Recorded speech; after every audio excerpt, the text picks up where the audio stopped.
Hey, I'm Arthur Zaczkiewicz from Corner Fit Street Talk. Our guest this week is going to be Angelica Reyes, who's the Global Chief Marketing Officer and General Manager for the U.S. of Skeepers.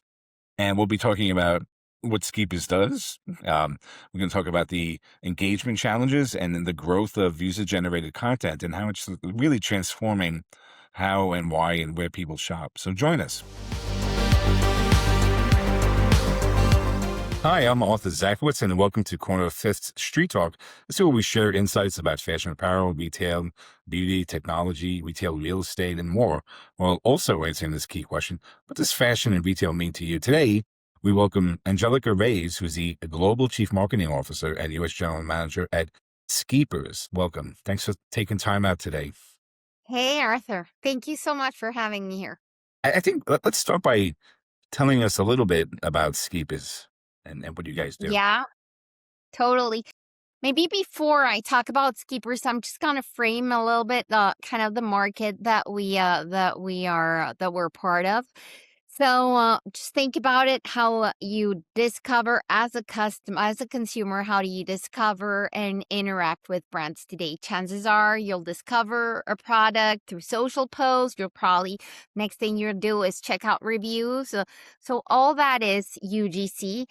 And basically, what we see is brand content, brand led messaging doesn't cut it anymore. People are really looking into those authentic signals to discover, to trust a brand. And that's where we come in. We're a UGC platform. So basically, what we do is we help brands collect, manage, and activate UGC at scale because it's not that easy. There's millions of creators. There's so many types of UGC, social post or review. And we help brands doing this thanks to our AI featured platform. So you're uniquely positioned, I think, between retail. It's at the intersection of like retail data and consumer trust, right? That's a big responsibility, right? Especially It today. is totally. I guess from your perspective, what do you see are the challenges like facing retailers and brands when they really want to connect authentically with the customer? Like, what does it take to overcome the challenges from that perspective? Yeah, so I think the whole customer journey has immensely changed. And with everything that we're seeing, all the shifts, basically, this is only accelerating. So I think there's three major challenges for brands and retailers. I'd say the first one is cutting through the noise with over 40% of Gen Z. Actually, it's not even 40. It's over 70% of Gen Zs using social as their search engine. What probably youngsters do when they want to look for a service or a product is go to TikTok. But not only that, in the last month, let's think about the acceleration of LLMs. Basically, really taking such a huge place into how people search and competing against traditional search engines. And what really feeds the searches is UGC. So basically that's the first big topic is really how do you become visible in this world. There has been such a huge shift in search. I think the second one is trust, because what we see, and we do a lot of surveys, is consumers are very skeptical about branded messaging. Right. And we see that UGC is over 2 to 3 times more trusted than brand content. When I think of me as a consumer, and probably it's the same for you, Arthur, it's probably you're going to trust your peers much more than what a brand has to say. And we also see that systematically consumers turn to reviews to check reviews before clicking that buy button. So once you capture the attention, so it's not only acquisition, is how do you drive conversions? And at the end, that's also what UGC is providing, kind of that voice of the customer that you're going to trust, that it's going to make you go through just the only discovering to clicking that buy button. But then the third point for brands is how do you make this scalable? Like you need to create authentic content on regular basis. You need to have fresh reviews on product pages. So how do you make this scalable? So especially that we're seeing more and more brands repurposing that authentic content for using it on their paid campaigns, on product pages. Basically, that's one of the things that we're seeing, that producing that in-house. First, you cannot produce like that authentic content in-house, so you need to use solutions for this, and that's where brands turn to solutions like ours to have that capacity at scale. Is it that authenticity and trust that's driving user generated content? And it's, it used to be influencers had a lot of power, and then we went into the micro influencers, and now it's user generated content. Is it what's fueling that growth? Yeah, I think that what's fueling that growth mainly is trust, and again, we've conducted a lot of surveys because when you think there was probably a couple of years ago, or 2 to 5 years ago, there was brand content, and then more and more more and more brands were using like macro influencers. What we see, and actually in the influence world, we see more and more brands turning into smaller creators, micro and nano, because they have probably a small audience, a smaller audience, so less followers. But followers trust them. Followers are very engaged. So we see actually very interesting engagement rates when creators, micro and nano creators, post content. So I think that what's driving that growth of user generated content and the use of more and more micro and nano influencers for driving campaigns is the shift in search. Again, I think it's very important. I think that more and more, as we see, and for marketing, for CMOs, basically what we're seeing is you need to ensure that you have those signals that are going to fuel LLMs, and those signals are this trusted content, or its reviews, basically, and that's where you turn to ensuring that you have a lot of fresh reviews, because this is gonna fuel, or comments, or people talking about you in forums like Reddit. So again, it's users talking about the brand that are gonna fuel this searches, but also ensuring that you're visible in social media. This is why a lot of brands use micro and nano influencers, because not only they have that visibility on social media, but they have that engagement, and that's key for, and basically something that we see in terms of behavior regarding the buying act. We have 71% of consumers that say that they've bought a product after seeing a creator in Meta or in TikTok. And with no surprise, this is why we see TikTok Shop, especially in US, booming in terms of their how big they are in driving billions of sales, growing over 80% year over year, which is immense. So content is no longer, so the funnel has completely collapsed. So where you discover, you buy, and basically this is a huge shift. So whether you buy directly from TikTok Shop, we also see a huge halo effect, because when you have creators talking about you, we see a really interesting drive to the retailer. So with no surprise, over 42% of the traffic that is driving Amazon sales is coming from social media. Just the performance of UGC in product pages, so product pages that integrate this authentic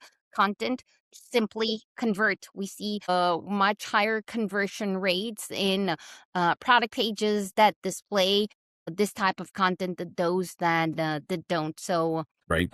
So how would you describe, just from stepping back, the overall value proposition of your platform for retailers and brands, but also for consumers? Does it make life easier for the consumer in the shopping experience? 100% because I think that at the end, and that's why it's important for brands. Brands want to be where consumers are. So, and consumers need this trust because basically you want to see people like you trying a product, and that's kind of really what pushes you to buy. So again, thing about UGC is that there's so many different types of UGC. It can be a creator post, it could be a review. There's millions of creators out there because you can be a creator, Arthur. If I'm a brand lover, I can be a creator for a brand. So really, how do you identify those good matches for your brand is really complicated, and then how you activate all this UGC in product pages, on your paid campaigns, etc. So that's again where we come in because we help brands create, collect, and activate this UGC at scale. We give brands full licensing rights, which is important, especially if you want to repurpose that content. And this is what we're seeing more and more: brands repurposing content on in-store screens, on email, on retail media. And I think that what really makes us different is the combination of three things. First, AI. For us, it's not only a buzzword. We have been integrating a lot of agentic AI within our platform for driving more productivity, for helping brands identify their best creators that match really what they want, for doing content moderation, for ensuring that all this back and forth that you might have with a creator, we just make it more agile. Second, we not only propose a platform, we also have a community. So we have vetted community of creators that are part of the Skeepers creator community. We have over 150,000 micro and nano influencers that we vetted that brands tap into for creating content, and they usually use this for product launches, or if you want to give visibility to a product, they would come to us. And I think there's another topic that we're seeing more and more. A lot of brands were just doing kind of one-offs with collaborations. But at the end, if you see one creator talking about one product today and then talking about competition tomorrow, probably you won't trust that creator that much. So I think that one thing we're seeing more and more as a trend is brands want to build long-lasting relationships with those creators, and that's part of what we do. We also help brands create communities of their preferred creators and drive engagement, upskilling, thanks to a lot of features that we propose in the platform for having that possibility of really building this long-term relationships. There's a lot of data, that's produced and that retailers and brands have their hands on.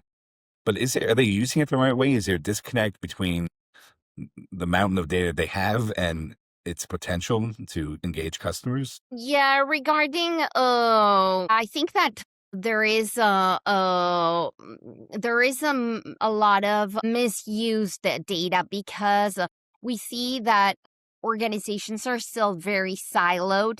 So the teams that capture this, because at the end, the voice of the customer, we're seeing that a lot of the brands are now capturing that voice of the customer where it is sitting in all these reviews and social posts, because it's different teams that manage it.